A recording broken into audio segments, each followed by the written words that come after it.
I'm Peter Calhoun, and in this episode we're talking about rust, or more importantly, how to prevent it. Now, I'm sure most of us know some idea about rust, but I'm sure there's always more to it, and the expert is Gordon Shirkman, engineer from the RTA. Now, rust, this is the red stuff that grows on steel, or in my case, my car. Well, that's right. Most rust that you will see is red, although it does actually come in other colours like black and green. It's actually the formation of oxides of ferrous metals, that is irons and steels, and the red stuff is hydrates of oxide of iron, such as ferric hydroxide, ferric oxyhydroxide and ferric oxide hydrate. It's an electrochemical process. You need water, you need oxygen, you need dissolved ions. So am I correct in assuming that the absence of one of these three elements means no rust? Without any one of those three, rust cannot form. Now, of course, it'd be pretty hard to prevent water because there's water in the air. That's right. So that all we need then is that water, the electrical continuity and the metal there, and you've got rust going away. The anode site gives up electrons. The metal is oxidised, it dissolves into the water.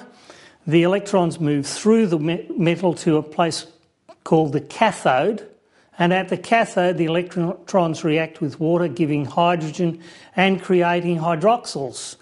And eventually the dissolved ferric ions react with oxygen and water and create your red rust. So most people think the oxygen is important for the anode site. It's actually important for the cathode site. But what really happens is we get that combination of electrons and water and oxygen causing hydroxyl ions and giving off hydrogen gas, and no metal loss occurs at that cathode site. So obviously that's a really important consideration. Yes, we can use that to prevent corrosion altogether.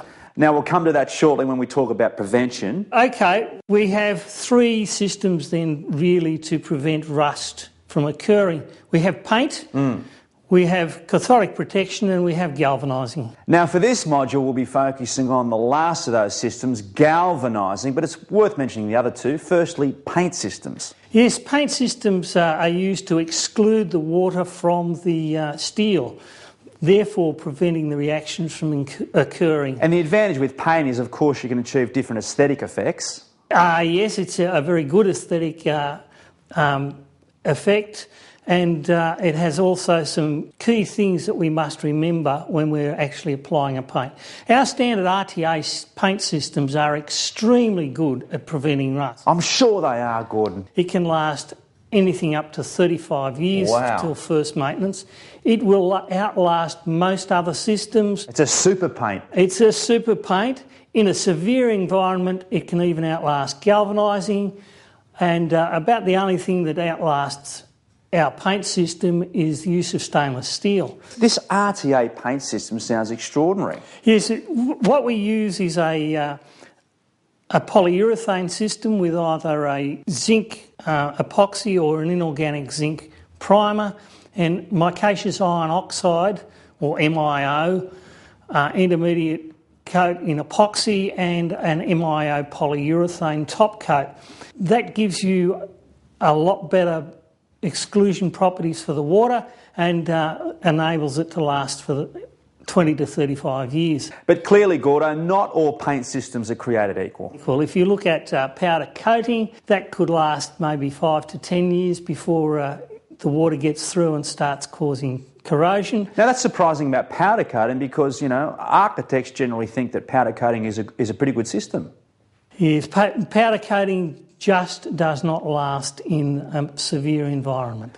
Okay, that's paint. Now, what about cathodic protection, which we'll be going into detail in another module, but just a quick overview. Yes, the typical cathodic protection system is to take a reactive metal alloy, such as magnesium alloy or zinc, and connect it to the steel in the electrolyte. Those alloys ionise more readily than the ferrous ions, that is, they corrode more readily, and if you connect them up, then they will corrode and protect the whole of the ferrous metal, the steel or the iron, simply by turning the whole lot into a cathode. Ah, right. So that's like some advice I had to trying to avoid a bear attack once. You don't have to run faster than the bear, just run faster than the other guy. That's right. That's so right. You just corrode more than the other guy and away it is there, it's protected. Yeah. Now, I've heard of some systems pumping electrons onto the steel to prevent rust. You place a long-lasting piece of metal into the electrolyte. You connect up an electrical circuit. You could do it with a battery. Then the battery corrodes away. Mm-hmm. The anode is inert, but the whole of the steel or the iron is turned into a cathode. Right. Keep the steel intact. Now, that's paint and cathodic protection, but we're here today to talk about galvanising. Yes, there's three forms of galvanising. There's an electrolytic zinc plating, an inline galvanising and hot dip galvanising. All right, let's just start from the top. What is zinc plating? Electrolytic zinc plating, you place the pieces in a zinc bath and you plate it with an electrical current. You commonly use it for things like screws and similar things from the hardware shop, but it's only 10 microns thick. And lightweight. Lightweight, Yep. It won't last long, but it does some reasonable job in a relatively benign environment, like indoors. And inline galvanising? Inline galvanising is used for things such as brick ties and is done on a sheet of steel. It's typically about 20 microns, and again, in a benign environment, it's okay, but it's got problems where you've cut the metal to form the zinc ties. That never gets coated, and it won't go inside tubes. Well, we're stepping up the galvanising process, which brings us to hot dip galvanising. Yes, hot dip galvanising is when you take the piece of metal and you actually place it into a zinc bath, molten metal, and let it heat right up. Okay, so that brings us to the key part of this module, which is analysing the process of hot dip galvanising, and for that, we went right to the coalface. Well, we're at the galvanising plant, a hard-working galvanising plant, a beautiful one too, Gordon. Now, what are the steps involved? What's involved in galvanising steel? Well, Peter, you first take your piece of steel, you then place it in a caustic bath to remove all the oils and greases that might be on it and any pre-coating that might be on it. We then place it from there into an acid bath, which will then remove any other impurities and neutralise the piece of steel. We then pre-flux it so that the zinc will take to the steel. We then place it in the hot dip galvanising bath itself, a molten bath of zinc. We take that out, we let it drain off, we place it into a chromate bath to stop any reactions that might occur immediately on removing the hot zinc from the bath, and then we inspect it, test it, and do any minor repairs. So a bit of acid bathing, a bit of pre-fluxing, it sounds exciting. Let's go. Now, Gordon, what are we looking at here? There's a bunch of steel on meat hooks. Well, to make this process efficient, what you need to do is you need to galvanise a number of pieces at the one time. So in this case, we're racking them up on these hooks so that we can lower the whole group into the bath at the one time. And we're putting them in that orientation, that vertical orientation, so that the fluids at each stage of the process will run off the piece of steel efficiently and quickly, and it won't trap anything in there. And if you've got a nice clean shape like those eye girders, then they will drain very, very well. And so from here they're lifted up, and where are they taken to? Well, from here they'll go to the caustic bath to be degreased and remove all those oils and fats that might be on them. I wonder if they know they're off to get a caustic bath. So here we are at the pre-preparation area, Peter. So this is all about cleaning first? This is all about cleaning and preparing the steel to go in the zinc bath. So first of all, we're going to place it in a caustic bath. That'll remove all the oils and greases by turning them into soap. It will also remove the mill scale and any other minor oxides on it by literally turning them into water and flaky metal. Killing them, Gordon. Killing them. Next we place it in a rinsing bath to remove the caustic. before we place it in the pickling bath to remove any of the other impurities from it with the hydrochloric acid. So this will get rid of everything. This is the cleanest the steel has ever been. This is the cleanest the steel will ever be. Right. And if this is not done properly, what could happen? If this is not done properly, the galvanising won't take on those areas that are contaminated. So this is critical in the whole process to get this It's critical right. because galvanising is not just a coating. Galvanising is an alloy. It's actually a merging of the two metals. So you get zinc and steel alloyed together. Right. So we've cleaned it with the caustic solution, we've rinsed it. We've cleaned it with the hydrochloric acid, we've rinsed it. We're ready now to prepare it for galvanising, and that involves pre-fluxing. That's right. Got it.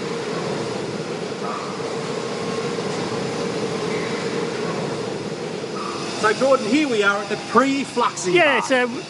In the pre-fluxing we dip the steel into an ammonium chloride bath, and this prepares it to take the zinc, to allow it to form that metallurgical bond with the steel. So in simple man's term, I've done a bit of soldering in my time. If I haven't fluxed properly, I could get dry solder.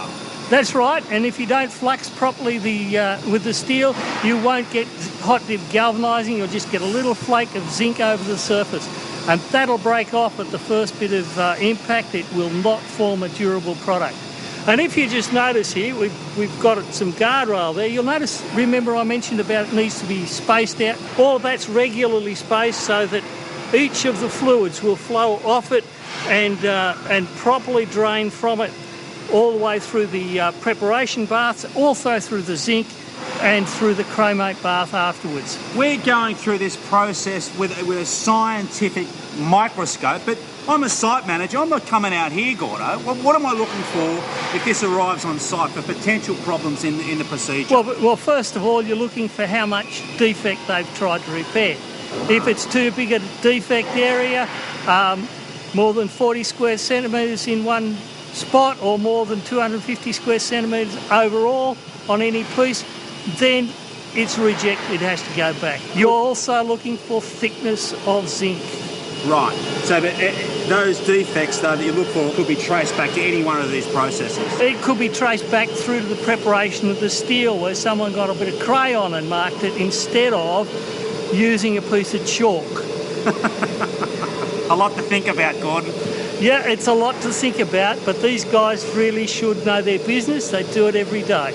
And it's important that you prepare it all correctly and make sure you don't put anything in the process so it's not going to come out with the right stuff. Right. Because if you get it wrong, you're going to have to fix up what was wrong and then put it back through the galvanising process all over again. Okay, we've cleaned it, we've fluxed it. Where to from here? Over to the hot dip galvanising bath itself. We're getting close the now. hot zinc bath. All right.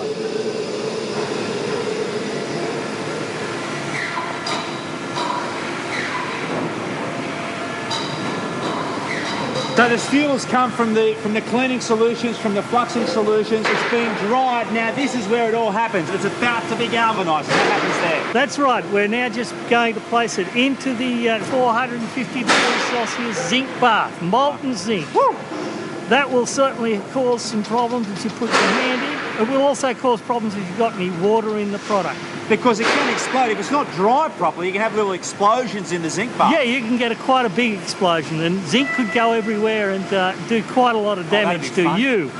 So now we're closing the doors of the bath, and we'll lower it into the molten zinc to be brought out later. You can actually feel the heat. Now that's 450 degrees there, Gordon. That's 400, well, it was when it came out of there. It's probably dropped a bit now, but it's probably only a mere 250, 300 degrees at the moment. But that's basically it. We've cleaned it, we've pre-fluxed it, we've dried it. That was where it came into contact with the zinc, so we've actually galvanised the steel now. That's right, got its zinc on it. It can start to oxidise at that temperature, so how do we prevent that? We put it in the dichromate bath. And if we're going to paint it, the paints will not attach to that dichromate coated zinc. We actually have to just put it in a water bath to cool it all down. Right. So this has been the real crux of the whole operation. This is the bit that you do all the other work to get. Where do we go now? Oh, well, we'll head down to the areas to inspect some product that's previously been galvanised. Right. So just here we have those zinc blocks that go into the bath to give us our galvanising. So at 450 degrees, that all melts away? That flows like water. Wow.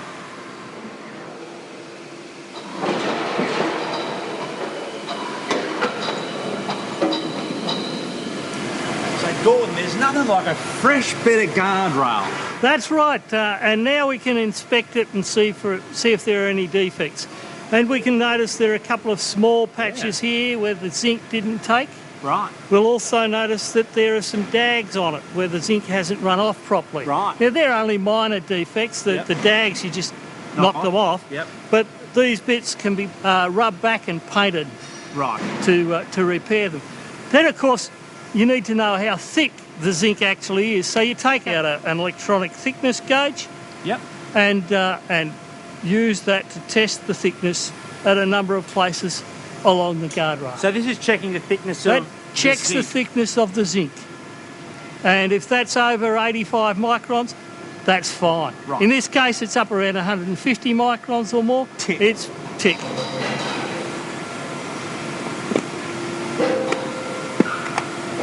Where do we go now? What we'll do is we'll go and have a look over here at the way you stack things, but we'll also have a look at some tubular items. Right.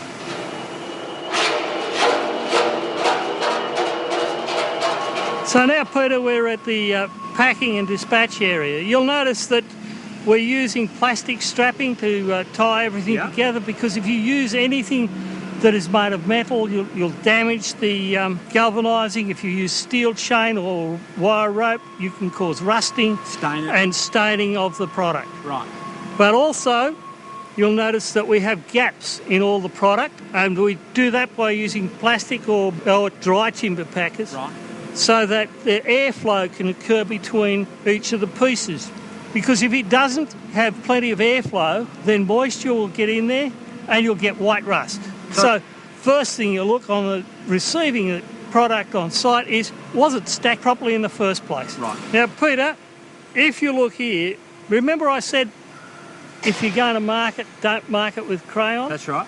But if you want to permanently mark, you're going to have to mark it with something else. The usual thing is to stamp it like this. Right. So you can see the numbers there, identifying what rail it is, when it was made, and exactly how thick it is. Where to now?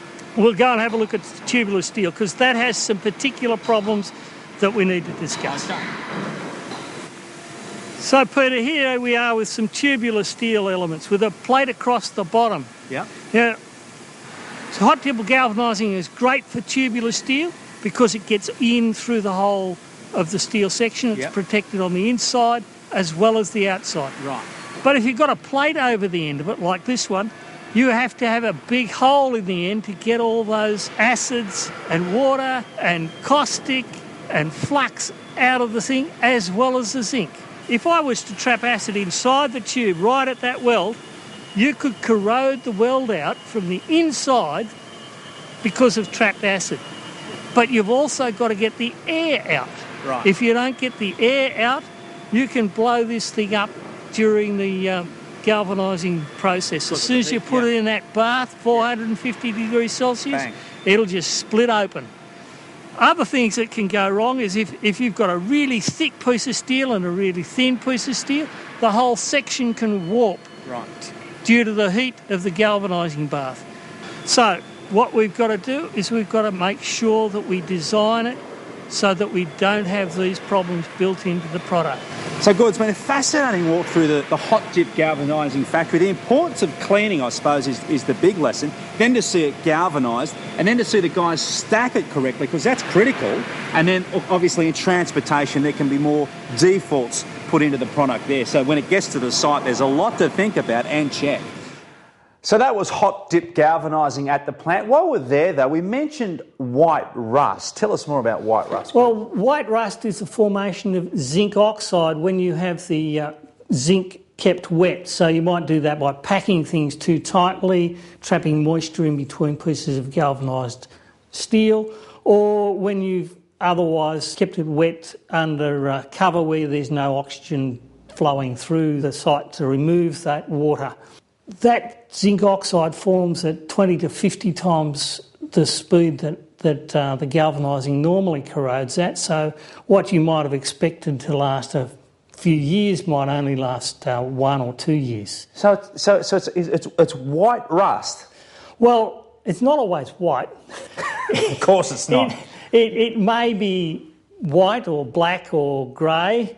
You're looking for a powdery rust residue or powdery oxide residue that you can wipe off and see on a cloth.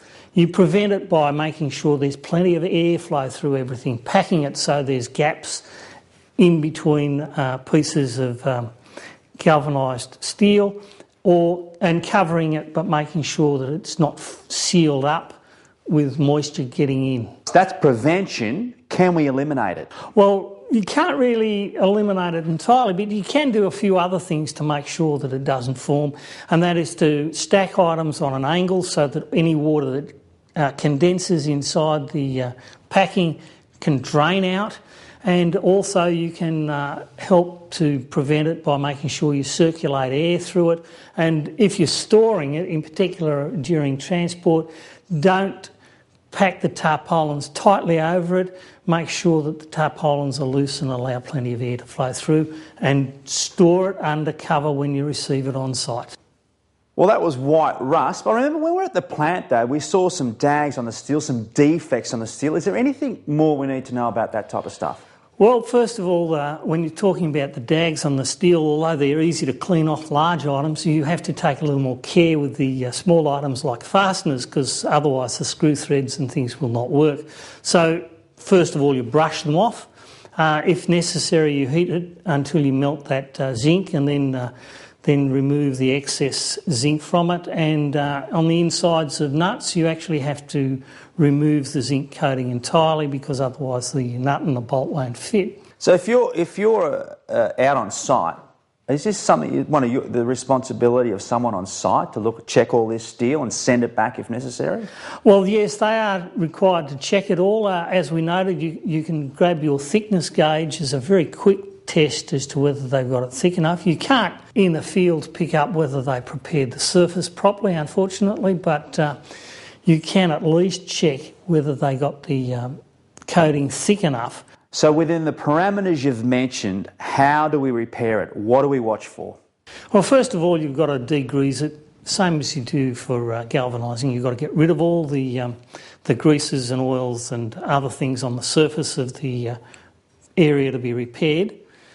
Having done that, you then have to clean it so that there is no rust on the surface and it's slightly roughened, and the zinc's slightly roughened as well. Then you get one coat of a zinc-rich epoxy or other suitable zinc-rich paint and apply that over the repair area at about 80 microns of thickness. Suitable paints would be the zinc epoxy primers or a paint called Zinger metal. So if you're on site, you receive some stuff that's got obvious repairs on it. First, you inspect it and see if it's properly adhered, because if it's properly prepared, it'll be stuck on. Then you grab out your thickness gauge and you just test those repairs to see that they're thick enough. Right. And if you're not happy, it's not a matter of getting out the repair kit on site, you're sending it back. You're sending it back. It's their responsibility to get it to you in a good condition. So that brings us to some final things we have to remember. Firstly, what does variations in colour tell us? Well, variations in colour can mean a few things. First, check it's not white rust. But secondly, the metallurgy of the steel changes the colour of the galvanising. So if you've got a piece that's welded, the weld metal is different to the parent metal, so it may be duller or brighter than the parent metal. The other thing is if you have high silicon steel, that will grow a dull finish. And certain other range of silicon, a low silicon steel also, gives you a dull finish. And the one that you've mostly seen is a medium silicon steel, which gives you a bright finish. Right. So it's all to do with the steel properties rather than any problem with the galvanizing. You've got to have a good eye, though, don't you, to detect these variations in colour? No. Some of them will stand out like the proverbial. Okay. And you'll see a bright section and you'll see a really dull section. Okay. But it's not wrong. It's just a change in the steel properties. Now, we've mentioned also how the plates and steel can distort under big temperatures. Yes, a very thin plate, of course, will heat up more quickly than the thicker plates. So if you have a variety of sizes of steel section in the galvanising bath all welded together, they will come out potentially slightly different shapes. And if you're looking for close tolerances, you may not be able to fit them together. So, Gordo, here we have a photo which looks like some sort of brown bleeding. What does that tell us? Defect? Yes, that is a defect. You're right, it is a bleed. What's coming out is some oxides of iron from the fact that some areas haven't been properly galvanised. That means that internally we haven't got the zinc to cover all the surfaces inside. Now, Gordo, what are we seeing here? Some sort of pinholing? Yes, pinholing is exactly the right term. What we have is small little defects in the galvanising, and if these occur commonly on welded sections like barrier posts and welded beams, and if they're 1 millimetre or less in diameter, the zinc can cathodically protect them. What about if the pinholing's more than 1 millimetre? At larger sizes, the corrosion is too great and we have to repair them. If we can do it properly, we can repair them with the painting and like we do the larger defects. But if there's too many of them, sending it back. Send it back, but before you actually put it in the bath, you're going to have to grind off that weld because it'll happen again. And Gordo, what are we looking at here? We're looking at dross and splatter. Well, these are old friends, dross and splatter. Yes, or otherwise DAGs. These are really unavoidable issues from the process of galvanising and just occur because the metal is going into a liquid bath which might have some oxides on the surface, and when you take it out of the bath you may spatter other areas on the surface. Well, you mentioned it's unavoidable, but if we do get it, what do we do? Well, we just remove them from the surface, and hopefully there's no defect underlying it, and just taking it off will be sufficient, as we did on the in the field there. We also have here some puddling, and this is really a formation of a very thick piece of zinc on the surface, and really that's a matter of drainage. It's either bad orientation in the bath or bad design. So, Gordon, if we were to sum up hot dip galvanising, not so much as a process, but what designers and engineers should be looking for? Well, we've actually got to look for a few things. The designers have to make sure that the item is designed right, so there aren't really large differences in section size. You have to make sure as a designer that there's a free flow of liquids from every part of your design. If it's not free flowing, then you'll trap something, either flux or acid or zinc itself, into places, and you'll have defects. Vents have got to be there. If I don't have a good vent system in my tubular parts or other parts that might trap air, then what will happen is that I'll damage either the piece of metal, or worse still, I'll get an explosion in the galvanising bath. You shouldn't try and galvanise pieces that are folded or curved tightly, because they will change shape during the galvanising process. If you're looking at the construction personnel, they need to know what to look for when the piece arrives on site. Firstly, that it's packed properly, that there's been plenty of air circulation through, that there is no white rust on arrival, all small defects have been repaired, and that you have no spikes or DAGs or transport damage. You also must make sure you have somewhere to store them properly. Whilst most of the checks are visual, a paint thickness gauge is absolutely vital. On site. On site, because when you receive the galvanised items, you can very quickly check that the galvanising is the right thickness by using a properly adjusted paint thickness gauge.